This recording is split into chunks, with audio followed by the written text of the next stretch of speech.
ارشاد باری تعالی انما التوبۃ علی اللہ للذین یعملون السوء بجہالۃ ثم یتوبون من قریب فاولئک یتوب اللہ علیہم وکان اللہ علیما حکیما۔ وحدہ لا شریک نے ارشاد فرمایا، وہ توبہ جسے اللہ پاک نے اپنے اوپر لازم فرما رکھا ہے قبول فرمانا، وہ کہ جب کوئی بندہ نادانی سے کوئی برائی کر بیٹھے تو پھر تھوڑی ہی دیر میں توبہ کر لے تو اللہ اس پر اپنی رحمت سے رجوع فرماتا ہے، اور اللہ علم والا ہے، حکمت والا ہے۔ گزشتہ درس میں وحدہ لا شریک نے ارشاد فرمایا تھا، جو اللہ اور اس کے رسول کی اطاعت کرے وہ جنت میں جائے گا، جو نافرمانیاں کرے گا، اللہ کی حدیں توڑے گا، اسے ہم جہنم میں گرائیں گے۔ پھر یہاں پر آگے فوراً ہی وحدہ لا شریک نے توبہ کا ذکر بھی فرما دیا، یعنی اگر کوئی توبہ کر لے اور نافرمانیوں سے نکل آئے، جو اس نے گناہ کیے ہیں ان کا ازالہ کر کے توبہ کر لے، توبہ کر کے رب کی رحمت سے وابستہ ہو جائے۔ کتنا پیار ہے میرے اللہ کو ہم سے کہ جب بھی میرا وحدہ لا شریک کو سخت بیان فرماتا ہے، ساتھ ہی اپنی رحمت کا بیان فرما دیتا ہے، کہیں میرا بندہ مایوس نہ ہو جائے، کہیں میرا بندہ دل اس کا ٹوٹ نہ جائے۔ ایک اللہ ہے جو ہم سے اتنا پیار کرتا ہے، اور ایک ہم ہیں جو اپنے رب سے کتنا پیار کرتے ہیں۔ اللہ کتنا ہم سے پیار فرماتا ہے کہ سخت بیان کے بعد فوراً اپنی رحمت کا ذکر لے آتا ہے، تاکہ ہمارے دل ٹوٹ نہ جائیں، ہم مایوسی میں نہ چلے جائیں، ہم گھبرا نہ جائیں، فوراً رحمت کی امید دلا دیتا ہے۔ اے بندے، یہ مت بھولنا کہ تیرا اللہ بہت کریم ہے، تیرا مالک بہت رحیم ہے، لیکن تو کیوں اپنے خالق سے رجوع نہیں کرتا؟ تو کیوں اپنے رحیم رب کے پاس نہیں آتا؟ اللہ نے لفظ ایسا استعمال فرمایا، انما التوبۃ علی اللہ، وہ توبہ جسے قبول کرنا اللہ نے اپنے ذمے لے رکھا ہے، یعنی ایسی توبہ ہی نہیں بندہ کرے رب قبول نہ کرے، بندہ بس توبہ کرے، اللہ فرماتا ہے میں اسے قبول فرما لوں گا۔ جب بھی تم سے کوئی برائی ہو جائے تو پھر دیر نہ کیا کرو، جلدی میری بارگاہ میں پہنچ آیا کرو، گناہ پہ گناہ کر کے زندگی پوری ایسے نہ گزار دو۔ آگے یہ فرمایا وَلَيْسَتِ التَّوْبَةُ عَلَى اللَّهِ لِلَّذِينَ يَعْمَلُونَ السَّيِّئَاتِ، اور ان کی توبہ نہیں ہے جو گناہوں پہ گناہ کرتے رہتے ہیں، حَتَّى إِذَا حَضَرَ أَحَدَهُمُ الْمَوْتُ، یہاں تک کہ انہیں موت آ جاتی ہے، وہ اس وقت کہتے ہیں تبت الآن، اب ہماری توبہ ہے، تو اللہ فرماتا ہے اب تمہاری توبہ قبول نہیں ہے۔ یعنی کہ جب آثار موت ظاہر ہونے لگے، غیب اس کے اوپر کھلنا شروع ہو جائے، موت اس کے پاؤں سے نکلنا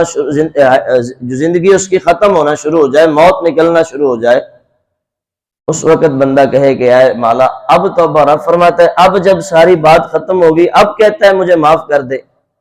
اس سے پہلے میں بھی دیکھتا رہوں میرا بندہ کب مجھ سے رجوع کرتا ہے، اب تو نے وقت ہی ختم کر دیا، ہاں اس لمحے سے ایک لمحہ پہلے بھی تو مجھ سے رجوع کر لیتا، میں تیری توبہ قبول فرما لیتا۔ اب تو ساری نکل چکی ہے جان، اب تجھ پر آثار موت بھی ظاہر ہو گئے، غیب بھی تمہارے اوپر ظاہر ہو گیا، اب تمہاری آدھی جسم سے جان بھی نکل گئی، اب تو کہتا ہے اللہ مجھے معاف کر دے، تو اب تو بات ختم ہو گئی نا۔ ہاں اس لمحے سے ایک لمحہ پہلے بھی تو کہتا نا مجھے مالک مجھے معاف فرما، تو میں تجھے معاف فرما دیتا، کیونکہ میں تمہارا کریم رب ہوں۔ لیکن کچھ اصول بھی ہیں، اصول یہ ہے کہ موت سے پہلے، یہ نہیں کہ موت کے وقت۔ پیارے آقا صلی اللہ علیہ وسلم کے جب وقت وصال قریب آیا، جدائی کا عالم آیا، تو سرکار دو عالم صلی اللہ علیہ وسلم آپ کو اس وقت میں ہماری یاد آئی جب سرکار اس دنیا کو چھوڑ رہے تھے۔ سرکار نے فرمایا اے اسرائیل، اور جبرائیل الامین علیہ السلام سرکار کی بارگاہ میں حاضر، سرکار نے فرمایا میرا اللہ کیا میری گناہ گار امت کو معاف فرما دے گا؟ روئے میرے آقا۔ میرے اللہ نے فرمایا جبریل میرے حبیب سے میرا پیغام پہنچاؤ، اگر زندہ رہنا چاہتے ہیں تو ہم آپ کو نہیں موت کا وقت دیتے، آپ زندہ رہ لیں۔ میرے آقا نے فرمایا اے جبریل اللہ کی بارگاہ میں عرض کر وحدہ لا شریک ہم تو تیری بارگاہ میں آنے کو بہت جی چاہتا ہے، ہم ایسے نہیں ہیں کہ ہم دنیا سے جی لگا بیٹھے اور تیری بارگاہ میں نہ آئے، ہم تو گناہ گار اپنی امت کو یاد کر بیٹھے، میرے گناہ گاروں کا کیا ہوگا، میرے غلاموں کا کیا ہوگا۔ وحدہ لا شریک نے فرمایا میرے حبیب جو آپ کا غلام موت سے ایک لمحہ پہلے بھی توبہ کرے گا نا میں اس کی توبہ قبول فرما لوں۔ یہ لفظ نہیں بولا کہ موت کے وقت، یہ کہیں بھی آپ کو لفظ نہیں ملے گا کہ موت کے وقت توبہ کرے، فرمایا موت سے پہلے پہلے جتنا جلدی توبہ کر لے گا، لمحہ پہلے بھی توبہ کرے گا ہم اس کی توبہ قبول فرما لیں۔ اسی بات کو قرآن نے بیان فرمایا حتی اذا حضر احدهم الموت قال انی تبت الآن وللذین یموتون وهم کفار، اللہ فرماتا ہے جب موت آ جائے، موت آ رہی ہے، موت کا وقت ہے، اس وقت میں بندہ کہتا ہے نا اب مجھے معاف فرما تو اب اس کی توبہ قبول نہیں کی جائے گی، لیکن اس سے پہلے پہلے اللہ فرماتا ہے انما التوبۃ علی اللہ للذین یعملون السوء بجہالۃ ثم یتوبون من قریب فاولئک یتوب اللہ علیہم۔ اب اس نے توبہ کر لی، اللہ فرماتا ہے ایسے بندوں پر میں اپنی رحمت سے رجوع فرماتا ہوں، یعنی ان کی توبہ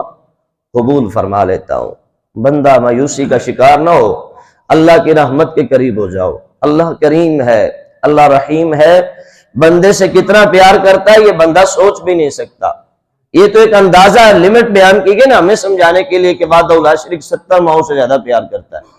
یہ تو ایک اندازہ بیان کیا گیا کہ شاید کوئی اندازہ لگا لے، ہم تو ایک ماں کی محبت کا اندازہ نہیں لگا سکتے تو 70 ماؤں کا اندازہ کیسے لگائے۔ ایک ماں کی محبت کا تقاضا ہماری سمجھ میں نہیں آتا کہ وہ اتنی سخت بیٹھی ہو، دل اس کا اتنا موم ہو۔ وہ صحابی اور رسول کی زندگی آپ کے سامنے نہیں ہے کہ جب آپ کے زبان پہ کلمہ جاری نہیں تھا ہو رہا، سرکار کو علم ہوا، سرکار اس کے پاس آئے، وہ پوچھا بد نصیب کیا عمل کر بیٹھا ہے؟ عرض کی حضور اور تو کچھ نہیں، نمازیں بھی ہیں، روزہ بھی ہے، سب کچھ ہے، لیکن بس ماں کو ناراض کر بیٹھا ہوں۔ میرے نبی نے اس کی والدہ کو بلایا، سرکار نے پوچھا اے بلال جاؤ اس کی والدہ کے پاس، وہ خود آنا چاہتی ہیں کہ یہ نبیوں کا سلطان چل کے ان کے پاس آئے، ایسی سیرت ہے کسی کے پاس تو لاؤ۔ آج ہماری عزتیں بہت بڑھ گئی ہیں، ہم اپنی توہین سمجھتے ہیں کسی کے دروازے پہ جانا، وہ میرے پاس نہیں آیا تو میں کیوں جاؤں، یہ ہماری توہین ہے۔ لیکن نبیوں کا سلطان کیا آپ کی شان ہے، آپ نے فرمایا اگر وہ آ جائیں تو ٹھیک ہے، نہیں تو نبیوں کا سلطان چل کے ان کے دروازے پہ جانے کو تیار ہے۔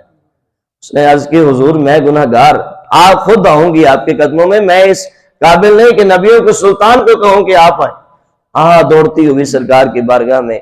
میرے نبی نے فرمایا یہ تیرا ہی بیٹا ہے؟ جی حضور میرا ہی بیٹا ہے، میں اسے معاف کر دوں۔ عرض کی حضور میں اسے معاف نہیں کروں گی، اس نے مجھے بہت ستایا ہے، کہ بیوی کو خوش رکھتا تھا، مجھے اذیت دیتا تھا،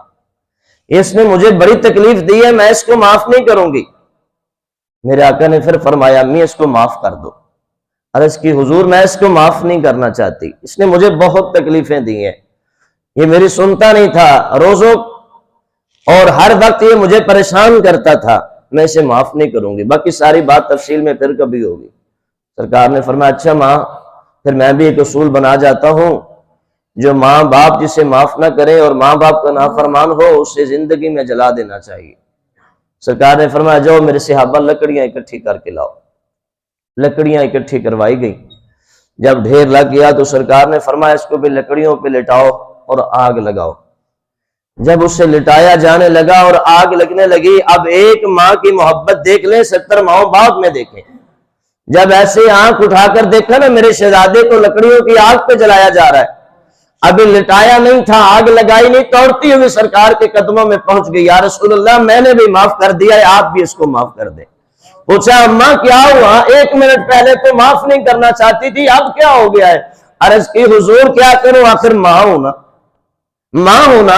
بچے کا دل تو سخت ہو جاتا ہے، بچے تو اپنے دل میں سختی پیدا کر لیتے ہیں، پر مائیں تو اتنی سخت نہیں نہ ہوتی، ماؤں کے دل تو اتنے سخت نہیں نہ ہوتے۔ میں اس کی ماں ہوں نا، میں کیسے دیکھ سکتی ہوں میرا بچہ آگ میں جلے، میں کیسے دیکھ سکتی ہوں میرا بچہ آگ میں تڑپے؟ اور میرے بھائی یہ ایک ماں کی تڑپ ہے، یہ ایک ماں کی محبت ہے، جو اتنی سخت ناراض ہو، جو معاف نہ کرنا چاہے، جو اتنی سخت ناراض ہو، جو معاف نہ کرنا چاہے، وہ بھی اپنے بچے کو آگ میں جلتا نہیں دیکھتی، وہ میرا اللہ ایک ماں جیسا پیار نہیں کرتا، 2 جیسا نہیں، 10 جیسا نہیں، 20 نہیں، 70 سے زیادہ پیار کرتا ہے۔ وہ رب کیسے چاہے گا اس کا بندہ جہنم کی آگ میں جل جائے؟ وہ رب کیسے چاہے گا؟ ایک ماں کی محبت نہیں سنبھالی جاتی، ایک ماں کی تڑپ نہیں سنبھالی جاتی، ایک ماں کہتی ہے سونا میں ماں ہوں، میرا دل نہیں کرتا میرا لال جہنم اس آگ میں جلے جو دنیا کی آگ ہے۔ جہنم کی آگ تو کوئی دیکھ بھی نہیں پائے گا، جہنم کی آگ تو بہت آگے کی ہے، سونا میں ماں ہوں نا۔ وہ 70 ماؤں سے زیادہ پیار کرنے والا رب کتنا پیار کرتا ہوگا بندے سے، وہ کیسے یہ دیکھ سکتا ہے کہ میرا بندہ جہنم کی آگ میں جائے؟ ہم کیا سمجھتے ہیں میرے اللہ کو آسان ہوگا ہمیں جہنم میں پھینکنا؟ جو بندہ اللہ کا اتنے پیار سے بنایا ہوا، اشرف المخلوق درجہ دیا ہوا، جب میرا اللہ اسے عذاب میں ڈالے گا تو میرا اللہ کا خوش ہوگا یا میرے اللہ کو سکون ملے گا؟ ایسا نہیں ہے۔ میرے اللہ کو خوشی و سکون اس وقت ملے گا جب بندہ مصطفیٰ کی فرما برداری کر کے جنت میں داخل ہو جائے گا، جب اسے جنت کے عبد نعمتوں سے مالا مال فرمائے گا، میرا اللہ اس وقت بندے سے خوش ہوگا۔ اے بندے خدا تو نے مجھے راضی کیا ہے، جا میری ساری نعمتیں تجھ پہ قربان ہو گئے۔ لیکن بندے کو بھی اپنے رب سے پیار ہونا چاہیے، اور اس کے پیار کی ایک جھلک بندہ جب نماز میں آ کر سجدے میں ہوتا ہے نا، اللہ اس کی رحمتیں اپنی رحمتیں کس طرح اس بندے پہ اڈھیلتا ہے نا، یہ تو آنکھ والا ہی دیکھ سکتا ہے۔ اللہ فرماتا ہے تو بالکل سجدے میں پڑ گیا، کیونکہ میں نے آپ کو پہلے حدیث مبارکہ سنائی ہے، پیارے آقا نے فرمایا بندہ جب سجدے میں ہوتا ہے نا اللہ کو بڑا ہی محبوب ہوتا ہے۔ اللہ فرماتا ہے تو بالکل عاجز ہو کے سجدے میں آ گیا ہے، اب مجھے کائنات میں باقی ساروں سے زیادہ تو محبوب ہے، اس لیے کہ تو نے سارا سر میرے سامنے رکھ دیا ہے۔ تو پتہ چلا جو بندہ نمازی پکا ہوگا، سجدے میں پڑا رہتا ہوگا، اللہ کو بہت محبوب ہے۔ لہٰذا سجدوں میں پڑے رہیے، رکوعوں میں آ جائیے، عبادت میں آ جائیے، آج وقت ہے اپنے رب سے رجوع کیجئے۔ انشاءاللہ میرے اللہ کی رحمت کا دروازہ بند نہیں ہوا اور نہ ہی انشاءاللہ بند ہوگا، لیکن جب موت آ جائے گی تو پھر کچھ نہیں ہو سکے گا۔ لہٰذا آج لے ان کی پناہ، آج مدد مانگ ان سے، پھر نہ مانیں گے قیامت میں اگر مان گیا۔ یہ محمد سے وفاتوں نے تو ہم تیرے ہیں، یہ جہاں چیز بھی کیا ہے لوح و قلم تیرے ہیں۔ وحدہ لا شریک ہمیں اپنی رحمت کے خزانے میں جگہ عطا فرمائے اور ہمیں توبہ کی توفیق نصیب فرمائے، گناہوں کے دلدل سے نکال کے مولا نیکیوں کی طرف آ کر اپنی محبت میں ہم سب کو زندہ رہنے کی توفیق عطا فرمائے۔